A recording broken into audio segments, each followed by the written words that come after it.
at Phoenix here? Skip, Holiday was sensational. Agreed. The job that he's doing on Chris Paul, Skip, he's showing you why he's first-team All-NBA defensive. Skip, and you look at it, I think the game that if the Suns were to lose this series, they're going to look back on.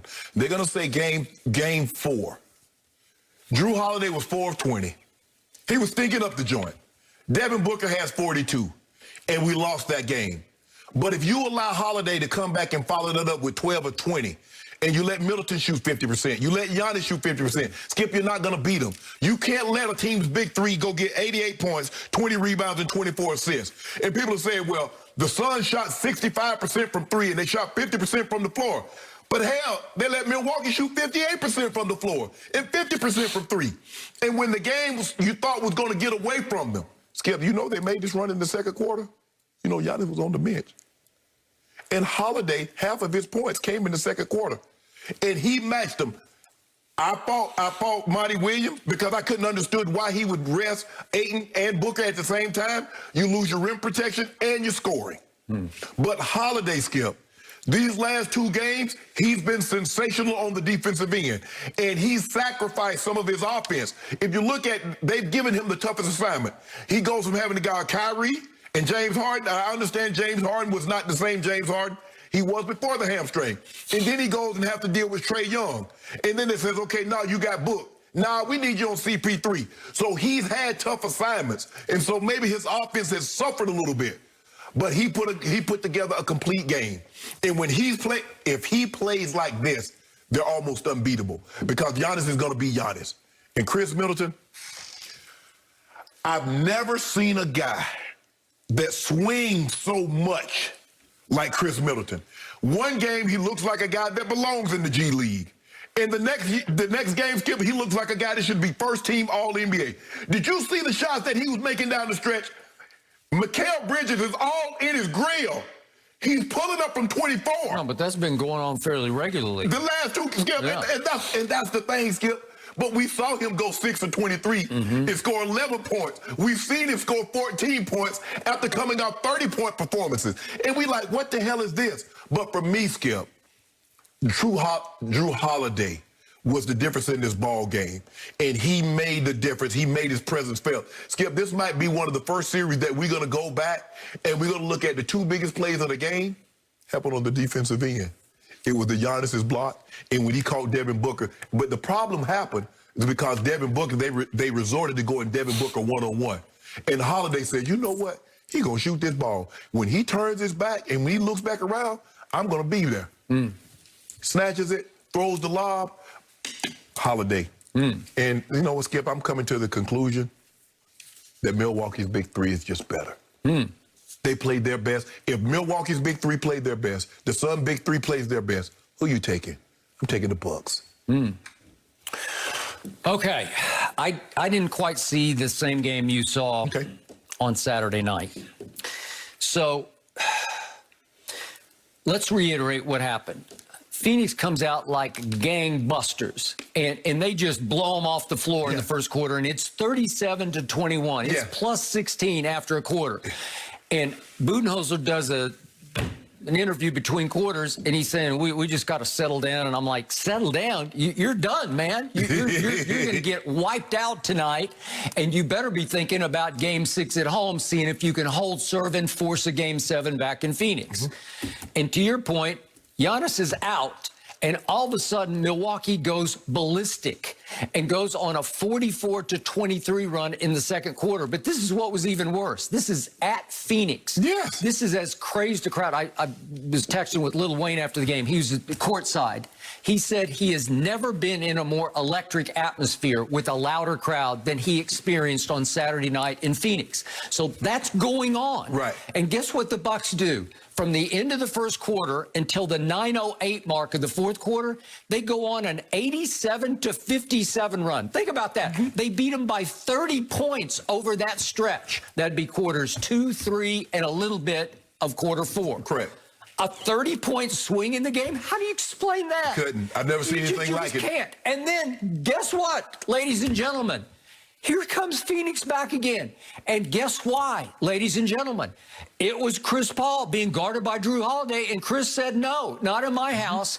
And Phoenix goes on a 25-12 run down to the 30-second mark. And that was led by Chris Paul scoring 13 of the 25. I thought he was sensational in the fourth quarter. Yeah. So my point is that Drew is guarding him, but Drew wasn't having much success down the stretch of the fourth quarter. And then what happens, if we can reiterate, with 31.9 left, Drew Holiday misses a 12-foot floater. It's a 2-point game at that. They've cut it all the way down to a 2-point Bucks lead. Right. And guess who gets the rebound?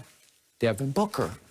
He scored 40 in back-to-back games that turn into both games losses. Right. Well, that's never happened before in finals history. So what happens? Devin starts to dribble the ball up the floor. I'm calling timeout. I just said, let's just get a timeout here. But Monty's thinking, no, he don't want him to set. Don't let him set. But I've got the ball in the hands of the guy that I love. I want to live and die with Devin Booker. So what does Book do? He's still a young player. He dribbles and he dribbles and he's dribbling Pat. He's got Tucker on him and Drew. And he dribbles to a spot where he could have gone up at 15 feet or maybe 10 feet and shoot his kind of shot. Right.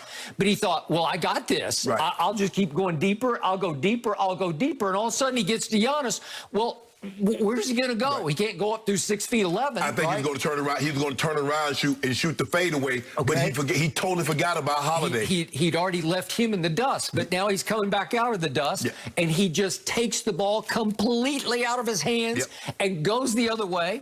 And Giannis takes off running. That's what I love the most about Giannis is he will hustle his butt off. Yeah. He gets more hustle bunnies than anybody I've ever closely observed.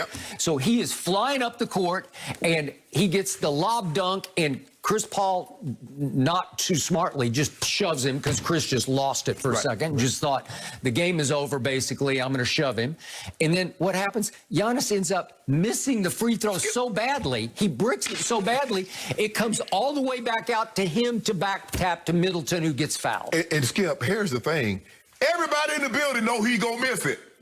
I know it. You know it. The people sitting, Mark Jackson, them, I'm sure everybody knows it. Chris Paul even said it. Hell, we knew he was going to miss it. Skip, and he takes a huge risk because he back taps it blind. How does he know he doesn't back tap it to Chris Paul and get a run out? Okay, so Middleton misses the first one. I'm thinking, is he going to leave the door a little open for a game-tying three? But he makes the second one, and the game's basically over. Right. So here's my point. Game 4 in Milwaukee and Game 5 in Phoenix came down to one play. Right. If we could remind everybody, unfortunately, what Chris Paul did or didn't do in Game 4 with 32 seconds left, he's got the ball. They're down 2 at that point. And if we could see that play, he just lost the handle. He carried the ball in his left hand for a second, and then he just lost the handle, and Drew Holiday took it away and went the other way, and Middleton gets a run-out basket. That's ball game. Right. Okay, so my point is this. These teams are stunningly evenly matched, where it has come down to one play in each game, the Chris Paul play and then the Devin Booker play. And if you execute, if you cash in on both those plays, we might be having a different conversation because Phoenix could be in the driver's seat, or as we say, the catbird seat, to win a championship. Right. And instead, they couldn't convert the one play required to win the game. And Giannis actually got lucky that he missed his free throw so badly, because if he had missed it conventionally, where it just... Eight would have got this, one of them guys would have got the rebound. Okay, and then here we come again, and it would be a 3-point game, and they would have a shot. Somebody could get a 3 to tie. But Skip, the game has really come down to this. The Bucks are plus 28 in rebounding overall, plus 32 on the offensive end, which explains 31 more shots. So it doesn't do you any good to force them to miss shots if you allow them to grab the rebounds. But Skip, if you watch this game, did you watch what Holiday and Middleton was doing to Chris Paul? They were playing him like an old soul record. They got whatever they want, whenever they want. Way. Yeah, yes! Chris can become a liability. Yes, did you see? I'm like, hold on. Either go to a zone or get Chris Paul off of Middleton and Holiday. Because they're getting whatever they want. What do you know? That's an all-defensive player. When have you known someone to attack Chris Paul? Well, they did it. Now you see that, Skip. When we talk about basketball strength, we normally don't talk about it unless it's Shaq. Yep. Shaq moved people. LeBron could move people. Oh, Dwight Howard could just move people out of the way. Look at Drew Holiday is doing to Chris Paul. He's backing him down,